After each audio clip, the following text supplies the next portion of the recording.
time to go outside.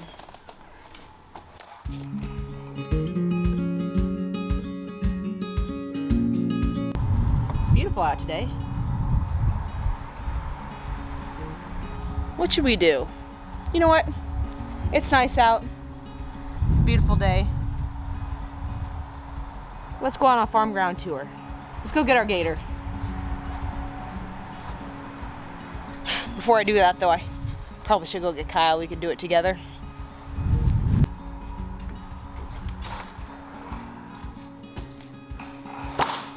Hey Kyle, you want to go for a gator ride? Sure.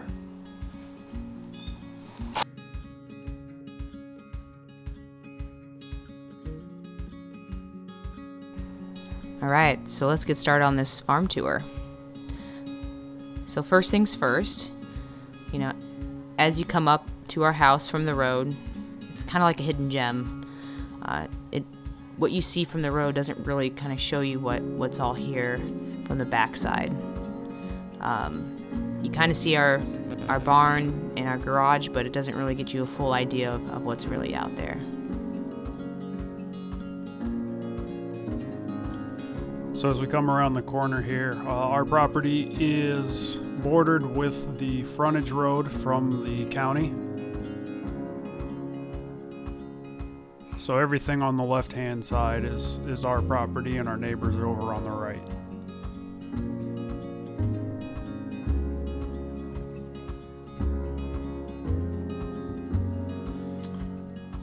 So this is a view on the south side of our property. This is our main hayfield. Right here we've got about 15 acres that we cut and baled hay on this year.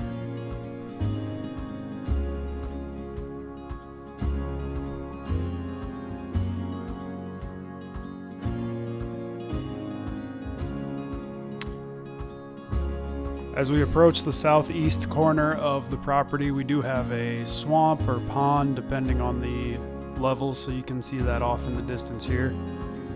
Yeah, even today you'll find geese, ducks, birds, Cranes. Maybe we think maybe there's a beaver out there somewhere too. So a fun fact about this property is that the original owner used to grow wine grapes. So as we get the entrance here, you'll see a post off to the left here, and that was to hold wires to hold up the grapevines. And so off to our left was the white variety that was grown, and then the red grapes were grown in a different area, which we'll talk about later. But we had to stop because a tree was down, so Kyle had to get out and try and get that out of the way.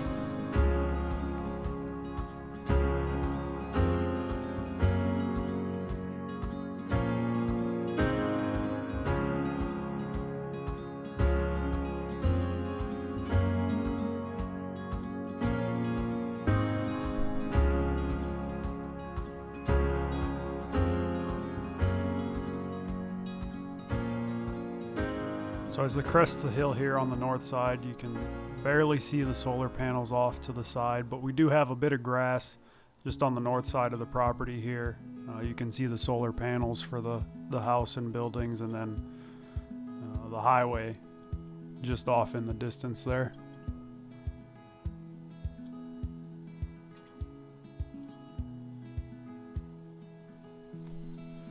Yeah, one of the first projects I had as we moved into this house was to try and plant some trees.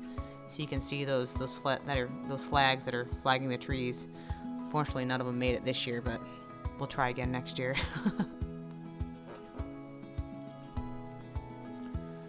So as we wrap around here, this is the barn / shop area.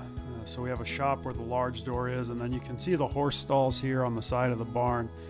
So 2 of these horse stalls have actually been converted for the egg-laying chickens to run in, and then there's a pen there if we want to keep them in the barn in that area. Right now they just free range. And here's our meat chickens. We've talked about them a few times, but they're currently fertilizing the backyard for us.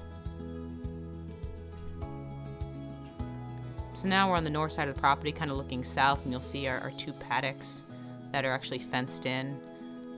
And so another one of our other previous owners raised horses, and so he built these fences to hold those horses in.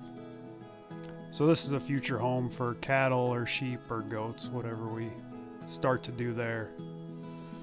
And off to the right, as I mentioned earlier with the wine grapes, this was the other location where the original owner grew grapes, and these were the red grapes that he grew in here.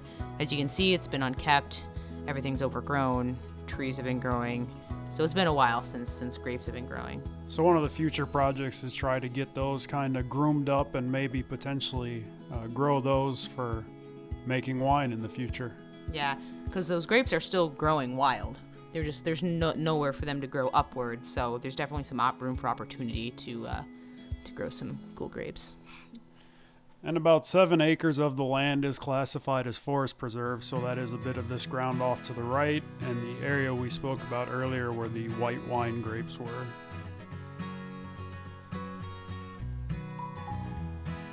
So as we turn in here around the pasture, part of why we named it Cedar Cove Farms is the Cedar River, but you'll also see some cedar trees and other junipers. We're trying to work with a brewery on brewing a juniper beer, so working on harvesting that for them to brew some beer with our local product.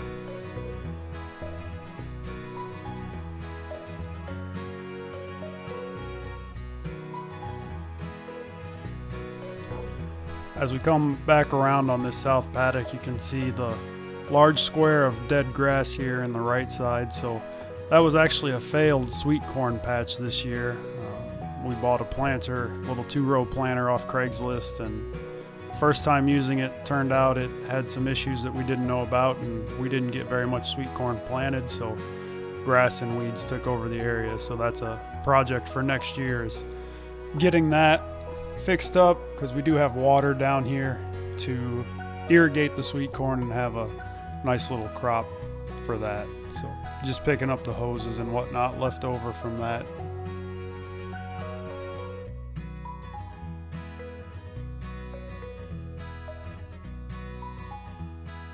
As Kyle's finishing up, picking up the hose, I want to thank you guys for coming along with us. It's kind of at the end of our tour. We're about done, hence why we're cleaning up. But yeah, if you guys like what you saw, let us know. Yeah, remember to throw some comments down below. We'll answer them as fast as we can. And remember to like this video and subscribe so you can get more content as we try and show our life out here on the farm. Thanks for coming along with us today. Thanks for coming to Cedar Cove.